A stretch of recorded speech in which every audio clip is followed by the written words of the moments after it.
Монгол Улсын эрүүл мэндийн байгууллагууд бол өвчтний аюулгүй байдал энэ эмнэлгийн тусламжийн чанар энэ асуудлаар бол бас нэлээд ахиц дэвшил гарсан байдаг.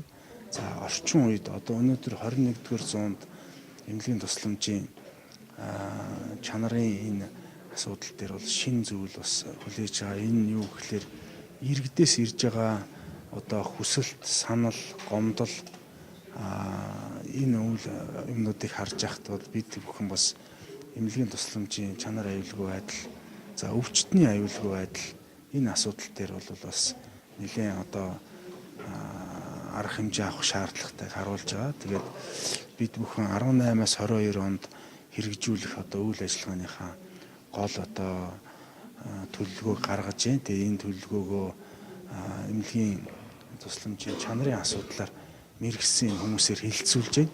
За мөн өнөөдрийн үйл ажиллагаанд бас иргэдийн төлөөлөл, за төрийн бус байгууллагууд, хуульч, эрх зүйч, за гадаадын байгууллагууд оролцож байгаа.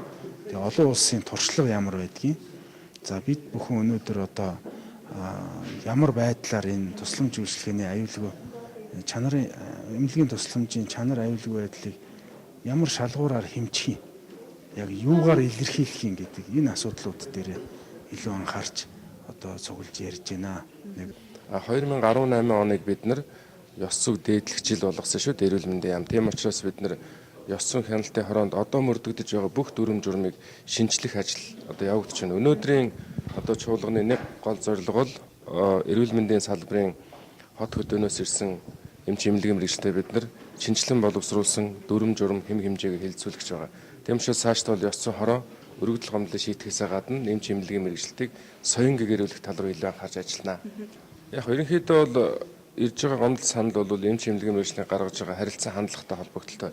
Жилдээ одоо манай хяналтын хороонд бол нэг 40 гаруй тийм ээ, бусад улсын хэмжээгээр аваад үзэх юм бол нэг 100 гаруй одоо гомдол санал ирдэг. Энийг бол бид нар цаг хугацаанд нь бол хууль дүрмийнхэн дагуу одоо шийдвэрлэдэг байгаа.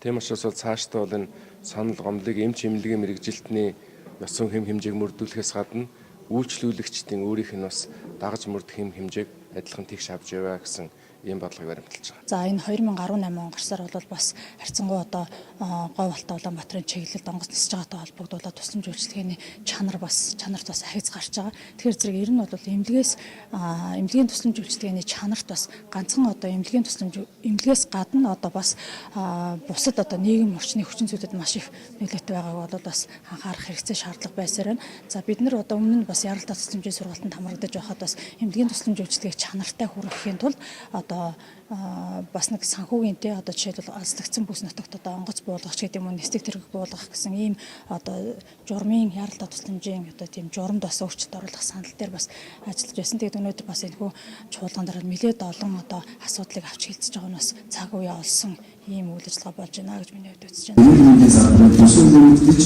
энэ мэргэжлүүд маань гадаад дотоодын сургалтад хамгаалах боломж өсөлтийн тусламжийн чанартай уртамжтай аюулгүй ёс зүйн үйлчилгээ үзүүлэхийг дэлхийн бүхээс орны эрүүл мэндийн салбарын үйлчлэгэнд зохион байгуулалт оролцоод явж байгаа. За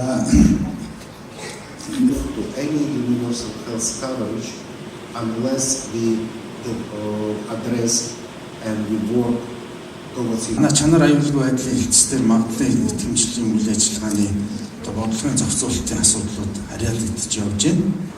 1270 байгууллага гэрчлэгээдсэн байдаг юм. За тэр доор 4-р хэсэг дээр бас яаж болох вэ? That is why in 2015 when regional дүнгээс 2017 оныг харьцуулаад үзэхэд буурсан үзэгдэлтэй байгаа та бүхэн харж байгаа тийм. Тэгэхээр энэ буурсан шалтгааныг олон улсын Бүхний эрүүл мэндийн хамгаалтад хүрэх чиглэлийн үйл ажиллагааны хүрээ гэдгийг бол баталсан байгаа. Тэгэхээр энэ бүхний эрүүл мэндийн хамгаалалт чиглэсэн өөрсдөө та энэ асуудлыг маш тодорхой мэдж байгаа учраас миний дэлгэрэнгүй үнд уншаад явах. За магадлал эзэмшлэх тогтолцоог одоо нэг стандарт маань 2015 онд шинжлэгдсэн байж байгаа. Тэгэхээр энэ нөгөө хуучин ISO 9008 гэдэг стандарт in his report Dr. Patofshin highlighted so many issues which Minister of Health already conducted and is going conducted. оролцоод ирсэн. Тус чуулганд нийт 43 орны төлөөлөл 20 гаруй улсын эрүүл мэндийн сайд, дэд сайд нар оролцсон. Чуулж байна.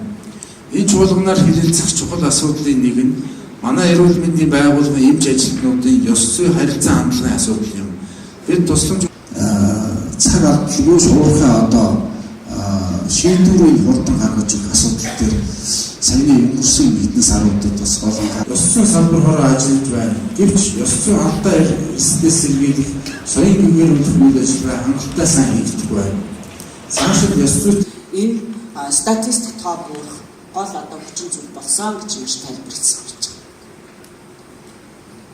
Тусламж үйлчлэгийг чанартай аюулгүй төвшин үзүүлэхэд энд орж ирж ажиллаж байгаа боловсролын салбараар дамжиж бэлтгэж байгаа хүний нөөцийн азрын бодлого хөтөлбөрүүдэд өвчтний аюулгүй байдлын асуудлыг тэргүүлэх чиглэлүүдийн нэг болгох, өвчтөн төвтэй тусламж үйлчлэгийг дэмжих тогтолцоо өвчтний аюулгүй байдлын асуудлаар Токиогийн тунхаглалыг баталсан. Токиогийн тунхаглал нь өвчтний аюулгүй байдлыг хангахад улс төрийн The regional and country office provided such support that we focus on the capacity building of ийм зохион байгуулж байгаа. Тэгээд та бүхэн энэ